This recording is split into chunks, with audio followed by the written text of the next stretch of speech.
la segunda escena que les quiero narrar es cuando se nos describe el origen del payaso, el origen del monstruo que apenas conocen como eso, un origen mitológico, cósmico, que se narra de una manera muy particular porque estamos acostumbrados a que en la miniserie y en las películas nos ponemos en el lugar del club de los perdedores, en el lugar de los niños que están sufriendo estos actos monstruosos de presenciar un ser sobrenatural. Pero en cambio, en esta escena, Stephen King plantea su narración desde la posición del monstruo. Entonces aquí es la belleza de ese momento, porque se nos cuenta cuáles son los eventos que eso presenció desde el origen de los tiempos y cuáles fueron sus sensaciones y sus pensamientos. O sea, aquí lo interesante es cómo el narrador se pone en el lugar de un ser mitológico, en el lugar de un ser cósmico. Bueno, entonces ya les leo esa parte. Debajo de la ciudad, eso, agosto de 1958. Había ocurrido algo nuevo. Por primera vez en la eternidad, algo nuevo.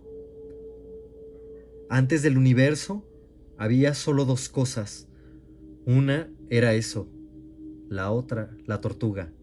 La tortuga era una cosa vieja y estúpida que nunca salía de su caparazón. Eso pensaba que quizá había muerto, que estaba muerta desde hacía 1 billón de años más o menos.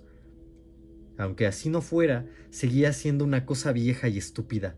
Aunque la tortuga hubiera vomitado el universo entero, eso no quitaba que fuera estúpida. Eso había llegado hasta allí mucho antes, después que la tortuga se retirara a su caparazón. Allí, a la tierra, donde había descubierto una profundidad de imaginación que era casi nueva, casi para tener en cuenta. Esa cualidad de imaginación hacía de la comida algo muy excitante. Sus dientes desgarraban carnes tensadas por terrores exóticos y voluptuosos miedos. Soñaban con bestias nocturnas y cieno móvil. Contra su voluntad, consideraban abismos infinitos. Con esa sabrosa comida, eso existía en un simple círculo de despertar para comer y dormir para soñar. Había creado un sitio a su imagen y semejanza, y lo contemplaba con favor desde los fuegos fatuos que eran sus ojos. Derry era su matadero particular, el pueblo de Derry su ganado. Pero entonces, esos niños, algo nuevo, por primera vez en la eternidad. Al interrumpir eso en la casa en Neighbor Street, con intención de matarlos a todos, vagamente intranquilo por no haber podido hacerlo hasta entonces. Y aquella intranquilidad, por cierto, había sido la primera novedad. Había ocurrido algo totalmente inesperado, completamente inconcebible. Y eso había sentido dolor. Dolor. Un gran dolor aullante en todas las formas que tomaba. Y por un momento también había sentido miedo, porque lo único que tenía en común con la vieja tortuga estúpida y la cosmología del macrouniverso, fuera del diminuto huevo de ese universo, era justamente eso. Todas las cosas vivientes deben regirse por las leyes de la forma que habitan. Por primera vez, eso comprendió que quizás su capacidad de variar su forma podía ser una desventaja, a la vez que una ventaja. Hasta entonces nunca había sentido dolor ni miedo, y por un momento temió morir. Su cabeza se había llenado de un gran dolor blanco como la plata, y eso había rugido y gemido y aullado, y los niños habían escapado. Pero ahora regresaban. Habían entrado a sus dominios bajo la ciudad 7 niños tontos que avanzaban a tientas sin luces ni armas. Ahora los mataría sin duda. Eso había hecho un gran descubrimiento. No quería cambios ni sorpresas, no quería ninguna cosa nueva, nunca más. Solo quería comer, dormir, soñar y volver a comer. Después del dolor y de ese miedo breve, brillante, había surgido una emoción nueva. Todas las emociones genuinas eran nuevas para él, aunque eso era un gran mimo de las emociones. La cólera. Mataría a los niños porque, por una casualidad asombrosa, le habían hecho daño. Pero antes los haría sufrir, porque por un breve instante le habían hecho sentir miedo. Venid a mí entonces, pensaba eso, escuchando sus pasos. Venid a mí, niños, y veréis cómo flotamos aquí abajo, cómo flotamos todos. Sin embargo, había un pensamiento que se insinuaba, por mucho que eso intentara alejarlo de sí. Si todas las cosas fluían de eso, tal como había sido desde que la tortuga había vomitado el universo y quedado desmayada dentro de su caparazón, ¿cómo era posible que alguna criatura de este mundo o cualquier otro lo burlara o lo hiriera, aunque solo fuera nimia y brevemente? ¿Cómo era posible semejante cosa? Así, una última novedad había venido a eso. No ya emoción, sino fría especulación. ¿Y si eso no era lo único, como siempre había creído? ¿Y si había otro? ¿Y si, más aún, esos niños eran agentes de ese otro? ¿Y si... Eso empezó a temblar. El odio era nuevo, el dolor era nuevo, el ver burlados sus propósitos era nuevo. Pero lo más horriblemente nuevo era ese miedo. No el miedo a los niños, porque eso había pasado, sino el miedo de no ser lo único. No, no había ningún otro, no podía ser. Tal vez por el hecho de ser niños, su imaginación tenía cierto poder primitivo que eso había subestimado por un momento.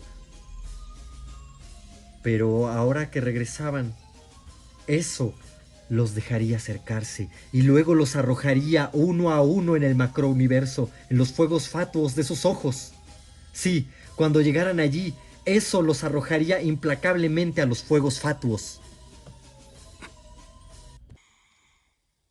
Por último, la última escena que contaré, les recomiendo detener aquí el video si es que no quieren tener spoilers, porque se encuentra al final de la obra, ya es en los últimos capítulos de la novela.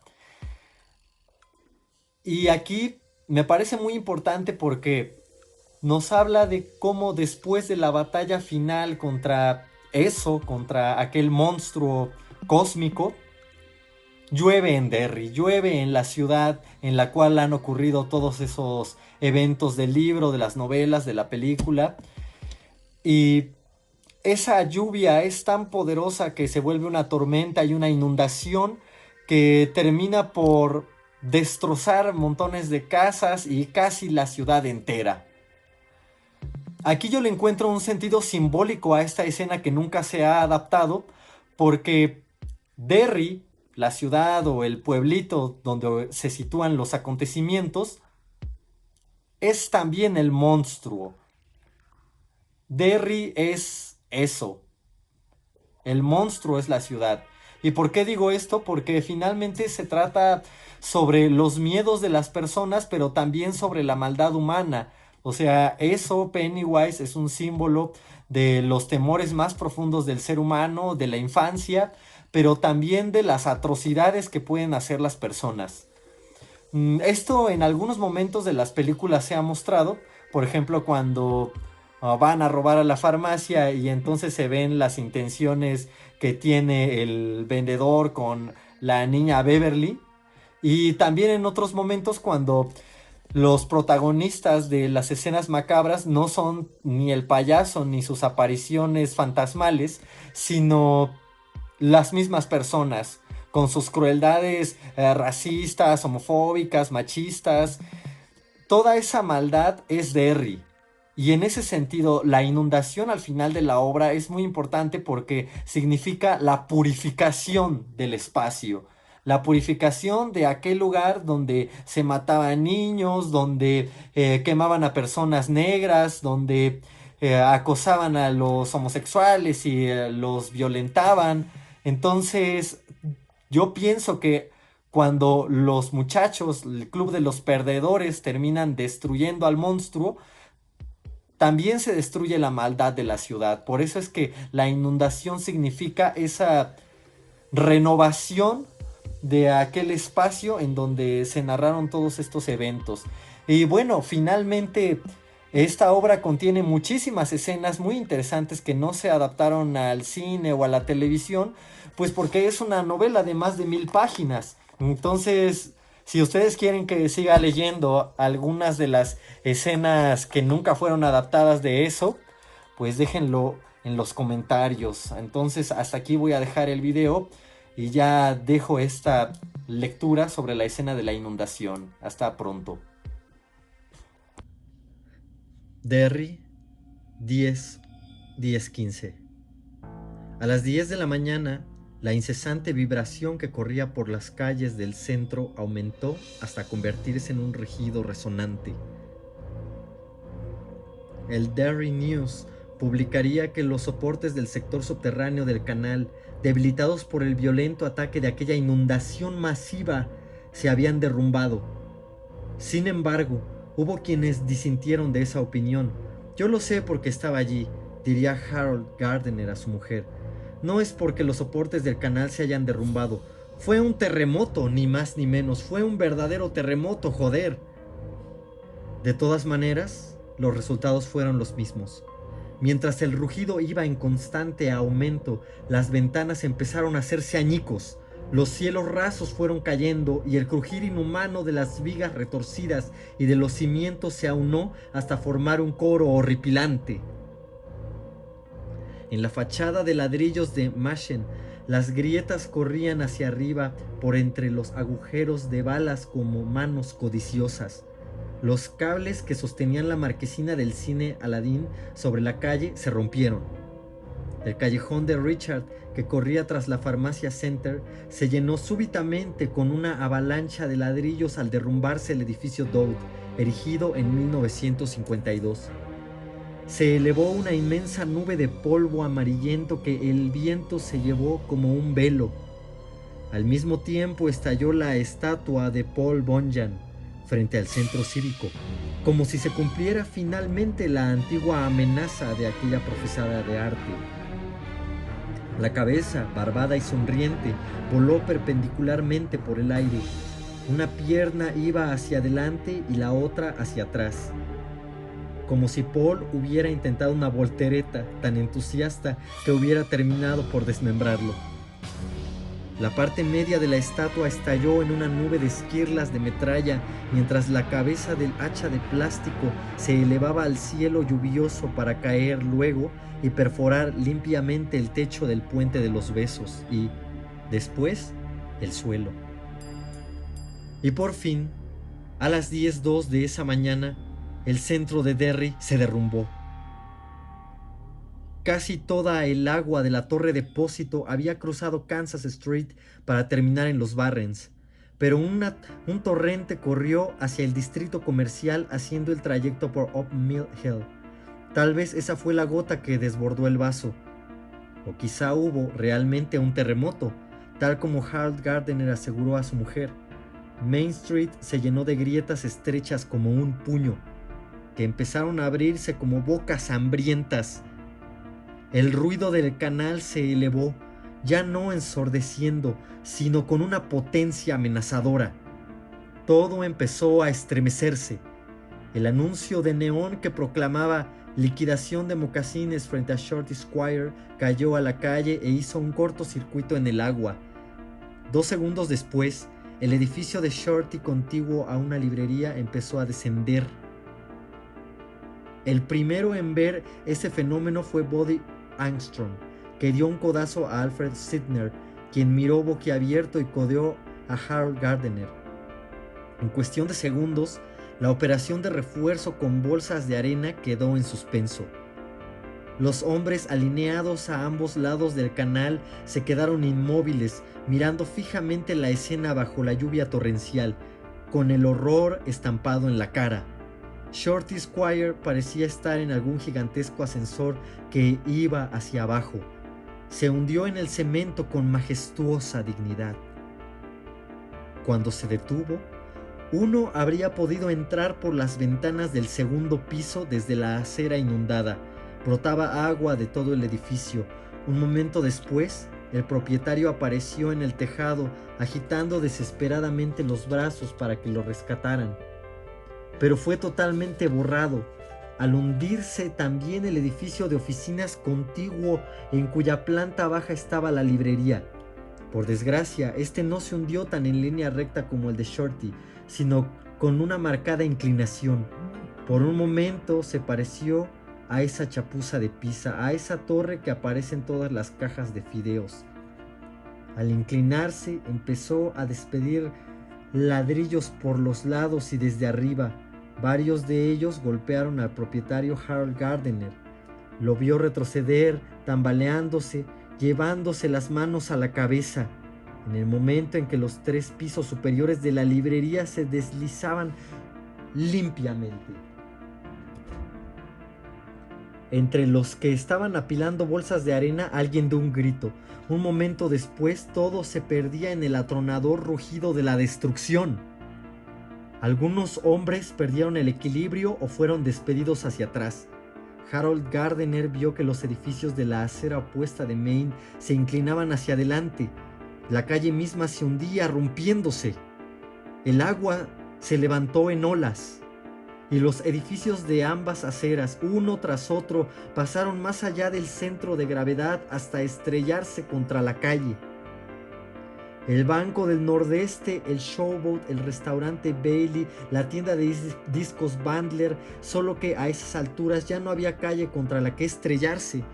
La calle había caído dentro del canal, estirada al principio como un caramelo blando, rota después en bamboleantes trozos de asfalto. Harold vio que la rotonda de la triple intersección desaparecía bruscamente en un geyser de agua, y de pronto comprendió lo que iba a ocurrir. ¡Salgamos de aquí!, gritó Al Sidner. ¡El agua se va a acumular, Al! ¡El agua se va a acumular! Al Sidner no daba señales de haberlo oído. Tenía la expresión de un sonámbulo o quizá de alguien profundamente hipnotizado. Seguía allí con su chaqueta de cuadros rojos y azules completamente empapada, su camisa blanca, sus medias azules y sus zapatos marrones de suela de goma, todo de primera calidad. Observaba cómo $1.000.000 de sus inversiones personales se hundía en la calle, más 3 o 4 millones invertidos por sus amigos, los tíos con quienes jugaba al póker y al golf o con quienes esquiaba en la propiedad de Wrangley. De pronto, Derry, su ciudad natal, se parecía curiosamente a esa maldita ciudad donde la gente andaba en góndolas. El agua bullía entre los edificios que aún estaban en pie. Canal Street terminaba en una especie de trampolín mellado al borde de un lago revuelto. No era de extrañar que Al Sidner no oyera a Harold, pero otros habían llegado a la misma conclusión que Gardner. No se puede arrojar toda esa porquería en una corriente torrentosa sin causar problemas. Algunos dejaron las bolsas de arena que acarreaban en las manos y salieron por piernas. Harold Gardner fue uno de ellos, por lo tanto sobrevivió. Otros no tuvieron tanta suerte. Aún estaban en las cercanías cuando el canal, ya ahogado por toneladas de asfalto, cemento, ladrillo, yeso, vidrio y unos $4 millones en mercancías diversas, desbordó sus límites de cemento y arrastró por igual a hombres y bolsas de arena. Harold No podía dejar de pensar que el agua quería atraparlo. Por mucho que corriera, le seguía cada vez más cerca. Por fin escapó trepando a fuerza de uñas por un empinado terraplén cubierto de matorrales. En una ocasión miró hacia atrás y vio a un hombre a quien creyó reconocer como Roger Lerner, jefe del departamento de préstamos de la cooperativa Harold. Trataba de poner en marcha su automóvil estacionado en el aparcamiento de la minigalería de Canal Street, aún sobre el rugir del agua y el viento aullante. Harold oyó el motor del coche mientras el agua negra y lisa corría a ambos lados hasta la altura del chasis. Por fin, con un grito grave y atronador, el Kentucky se salió de su cauce e invadió la minigalería llevándose el coche rojo de Roger. Harold siguió trepando, aferrado a ramas, raíces, cualquier cosa que soportara su peso. Subir a tierras altas, esa era la consigna. Tal como habría dicho Andrew Kinney, esa mañana Harold Gardner estaba obsesionado con las tierras altas. Detrás de él, el centro de Derry seguía derrumbándose con un estruendo de artillería.